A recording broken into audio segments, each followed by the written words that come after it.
Hey guys, it's Will here, and today I'm going to be doing an unboxing of Warhammer Underworlds Shadespire. This little box here. Well, I say little, actually, it's a pretty chunky box.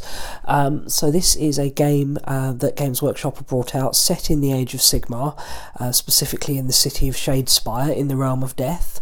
But it's not like an expansion for Age of Sigmar, it is a completely standalone game. So yeah, if you've not liked Age of Sigmar game-wise, but liked the fluff, then you know, this might be a game for you, or you know, if you just want a different gaming challenge, then this could be interesting. GW are billing it as being a very competitive game, one that's more about tactics than luck, so I think that should appeal to a lot of people.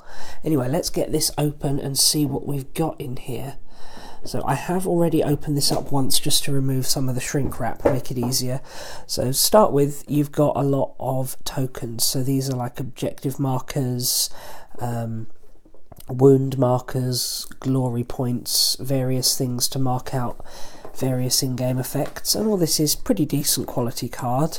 You get 3 pages of those. Oh, one of those has popped out already, but that's fine because we're going to need to pop them out to use them anyway. Then we have the boards. So there are 2 of these, and they're double-sided folding boards, and you use these obviously for setting up a variety of different maps. You see they've got hexes on them. These are the starting things, and the artwork on this is really nice. You know, this isn't just your normal kind of like game board you'd get for some board games where it's all just one colour just to mark where stuff is. Some really nice sort of artwork on there to set the scene, and they are 2 completely different boards. So you've actually got 4 different. Hang on, it's quite tricky to undo these first. Oh, there we go. So you've got 4 completely different boards in total that you can stick together, and from what I understand of the game, they can be played long ways, they can be played short ways, they can be played like off on a slant like that, as long as you've got enough bits in contact. So there's quite a few possibilities with laying the board out. Rulebook is nice and thin, which is good because that means it shouldn't take too long to learn, and as you can see, it's not just the rules, but you've got a bit of backstory, some talk about the various factions. You get 2 factions in the box, but there are more available and a few more coming available.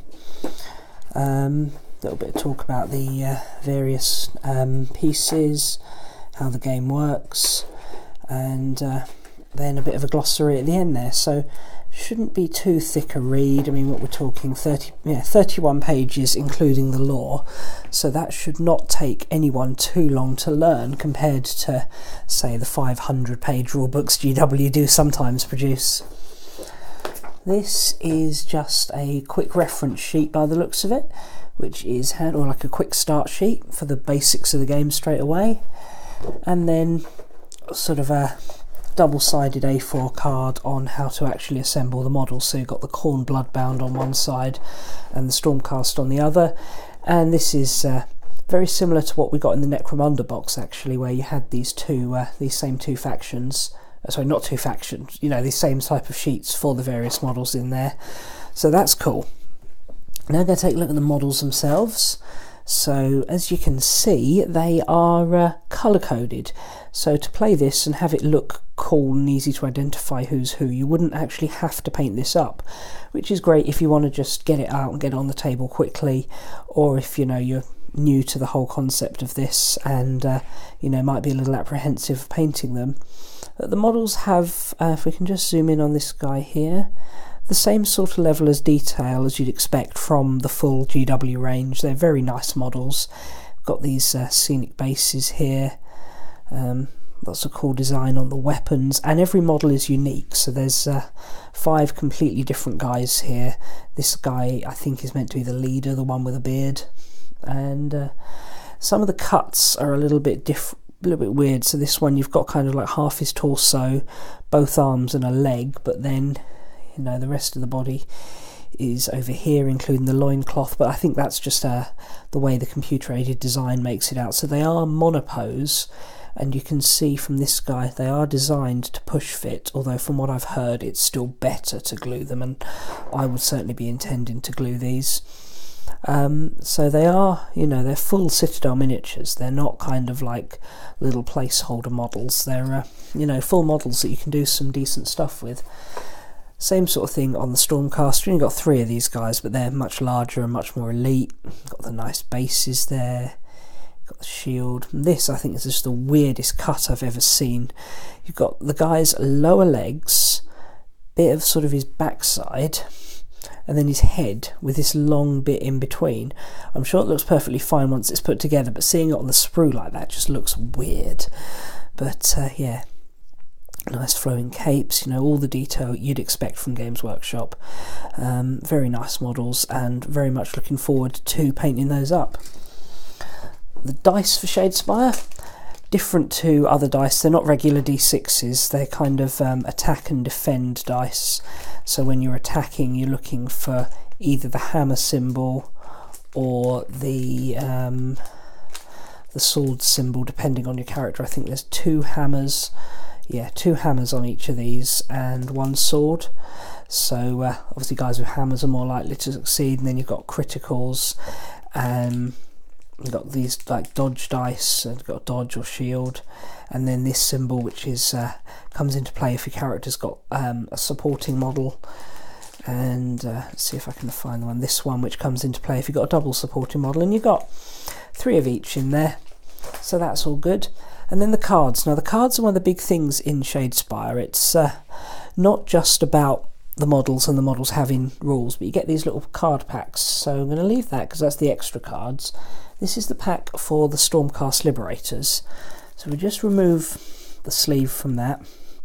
You got the individual stat cards for the models. Then you've got your actual victory point cards. So these are your flip them over. So these ones here are your objectives, and they can be worth a varying number of glory points, which is what you get to win the game. Some of them, you'll see, have this symbol here, meaning they're Stormcast specific, whereas some of them, like this one, are universal. You can use them in any one. And that's going to be an interesting thing about this game, is deck building is a key part of it. You're not just, you know, building an army list. Your army lists are fixed. It's the decks that make the difference, and so you can chop and change these. They recommend for the first few games play it with the standard decks. So you've got this one for the Stormcast and the other one for the Khorne Bloodbound, but then you've got this pack of extra cards you can add in. So as well as having objective cards, you've got these, which are your I think they're called power cards, but they basically come in 2 types. Some of them are ploys, so they allow you to do something straight away, like this one, choose a friendly fighter and put them on guard, which boosts their defense. And these ones with the cogs up here are upgrades. So some of them, like this one, can be applied specifically to Oberyn Steelheart, and his attacks gain the cleave ability. Some of them, like this one, +1 wound, anyone can have that. So that's the Stormcast deck, and then you've got a different deck here for the Khorne Bloodbound. Again, you've got the characters, you've got 5 of them here, and as you can see, they're all unique guys. They're not like a leader and 4 regular grunts. They're 5 different guys, and then you've got your objective cards, and your upgrades, and your ploys.